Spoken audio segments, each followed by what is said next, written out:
Hello guys, welcome back to another video. In this short tutorial, I will discuss about you are receiving calls during do not disturb is on. So how can I fix your do not disturb is not working? You can see my do not disturb is on. So if you are facing, so first of all, open setting application on your iPhone and find out focus. Here's simply tap on it and tap on do not disturb. And now guys, here you can see simply tap on apps.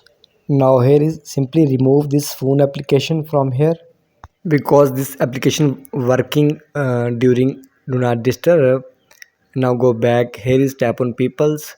Guys, these are allowed calling to you during do not disturb. Here you can see simply remove these all peoples because guys these numbers can call you even your do not disturb is on. So last method, so guys a second call from the same person within the 3 minute will not be silent. So guys, if you want to not use this feature, simply turn off this feature. So guys, after these settings, you will not receive any kind of calls during the do not disturb on your iPhone. So I hope this video helpful for you. So guys, please like my video, subscribe to my channel.